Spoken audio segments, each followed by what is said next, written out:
ये है पूरा ऊपर आश्रम था, हम ऊपर से आए थे। वो गौशाला थी जो हमने देखी थी।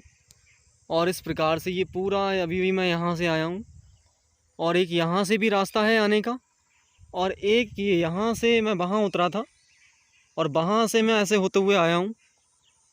एक रास्ता ये है और एक रास्ता है वो आने का, वो वाला। और आगे जो रास्ता जा रही है ये आगे टनकपुर के लिए गई है। और जो ऊपर के लिए रास्ता जा रही है जहाँ आश्रम है, उससे भी आगे के लिए जो रास्ता जा रही है वो आगे पिथौरागढ़ के लिए गई है।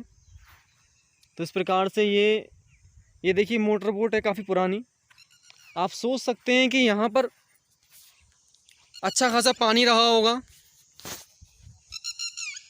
पानी खूब रहा होगा, इसलिए इस मोटर बोट की ये हालत हो गई है।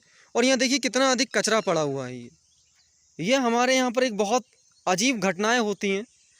सालों हो गए हम लोग तीर्थ घूमने जाते हैं, कहीं पर ही नेचुरल किसी भी चीज़ का लुत्फ़ उठाने जाते हैं, तो हम वहाँ पर प्लास्टिक की बॉटल, कूड़ा कबाड़ा खूब फेंकते हैं। और इससे पर्यावरण को कितना इफ़ेक्ट होता है। किसी समय ये झील कितना बड़ा एरिया को कवर करती होगी, कितना सारा पानी होगा इसमें, कि आज ये झील पूरी सूख करके आप देख सकते हैं कि सामने मोटर बोट है। और ये जो मोटर बोट सिस्टम है वहाँ पर कभी कभी के लिए है, वो हर समय के लिए तो नहीं है।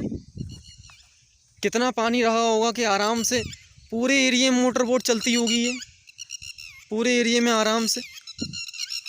और कितना बड़ा एरिया है ये, कितना अमेजिंग नज़ारा होगा। लेकिन लोगों ने क्या किया, हमने जगह जगह जा करके बस प्लास्टिक की बोतल फेंक दी, पॉलीथीन खूब यूज़ की। हमने वहाँ के कल्चर को बहुत ज़्यादा इफ़ेक्टिव किया है, बहुत ज़्यादा प्रभावित कर दिया हमने। और ये देखिए परिणाम आज हम भुगत रहे हैं कि कैसे धीरे धीरे नेचुरल जो रिसोर्सेज हैं वाटर के, वो भी सूखते जा रहे हैं। कितना अच्छा ये रही होगी। और अब बरसात होगी, अच्छे से पानी खूब बरस जाएगा तो ये पूरी फिर से भर जाएगी। देखिए यहाँ पर लगा हुआ है एक बैनर लगा हुआ है, इसमें लिखा हुआ है, निर्देश लिखे हुए हैं, बोट हाउस श्यामला ताल के लिए बिना लाइफ जैकेट के बोटिंग नहीं कराई जाएगी। इसका मतलब ये जो है काफ़ी गहरी झील है। फिर है बोटिंग के दौरान जैकेट खोलने पर बोट वापसी तथा 200 रुपये दंड का प्रावधान है। सोचिए ये टूरिस्ट पॉइंट कितना अच्छा रहा है और काफ़ी लोग यहाँ आते हैं। लेकिन काफ़ी समय से यहाँ पर सब कुछ ठंडा पड़ गया है तो इतना कुछ है नहीं।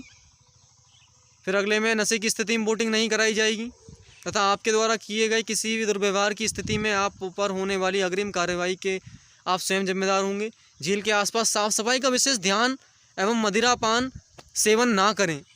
अब आप देखिए साफ सफाई का विशेष ध्यान रखना चाहिए। हमें कहीं पर भी जाना है, हम किसी भी तीर्थ में जा रहे हैं घूमने, तो वहाँ पर हम साफ सफाई का विशेष ध्यान रखें।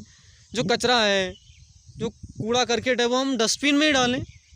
नहीं है डस्टबिन तो साथ ले जाएं और साथ ले जा करके बाद में कहीं फेंक देंगे जहाँ डस्टबिन मिलेगा।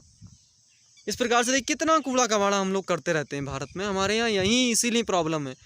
1974 से आप ब्रिटेन जाइए, जर्मन जाइए, फ्रांस जाइए, यहाँ की नदियों में अगर आपने कुछ फेंका, एक माचिस की तीली भी अगर आपने गिरा दी तो भी आप पर जुर्माना है।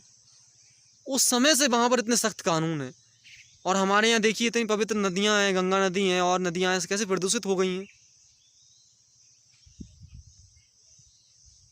अगला निर्देश है, अतिरिक्त समय लेने पर शुल्क 2 गुना कर दिया जाएगा और झील का पानी बोट के अंदर ना डालें।